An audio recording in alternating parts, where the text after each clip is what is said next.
धन्यवाद सर। इस सेशन में मैं पहली बार बोल रहा हूँ।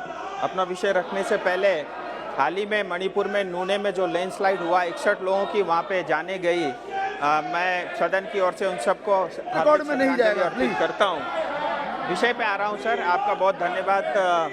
नियम 377 के अंतर्गत आपने विषय रखने का मुझे मौका दिया। सर आपको बताना चाहूँगा, हाल ही में parliamentary standing committee on commerce की 171वीं जो रिपोर्ट है वो पेश हुई है, और जिसका टाइटल था दार्जिलिंग क्षेत्र में भारतीय चाय उद्योग को प्रभावित करने वाले मुद्दे। उसके विशेष रूप में वह उल्लेखित थे। इस रिपोर्ट में दार्जिलिंग हिल्स, तराई और डुवर्स के क्षेत्र के जो चाय उद्योग हैं और उस उद्योग से जुड़े हुए जो लोग हैं उनकी गंभीर समस्याओं को उजागर किया गया है।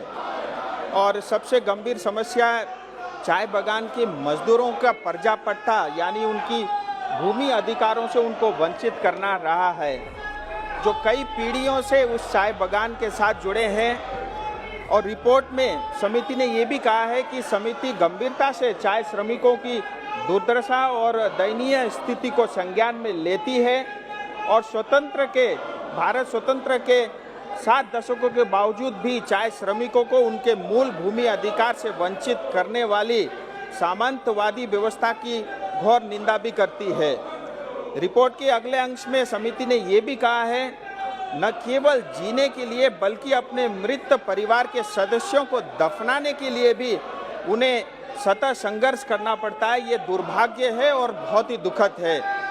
इसलिए समिति ने सिफारिश किया है कि एक विशिष्ट कानून के अधिनियम के अंतर्गत आवश्यकता है कि चाय के जो श्रमिक, चाय बागान से जो श्रमिक जुड़े हुए हैं, उनके अधिकारों और उनकी पैतृक भूमि को, उनके संसाधनों को, स्वामित्व को मान्यता देना चाहिए।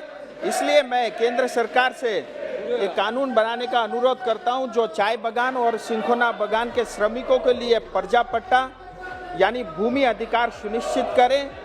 जिस तरह से फॉरेस्ट राइट एक्ट 2006 ने हमारे वन बस्ती में रहने वाले लोगों को भूमि अधिकार सुनिश्चित किया, उसी तर्ज पे सरकार चाय और सिंखोना बागान में जो श्रमिक काम करते हैं, जो रहते हैं, उनके लिए प्लांटेशन राइट एक ला करके उनके लिए न्याय सुनिश्चित करें। आपका बहुत बहुत धन्यवाद।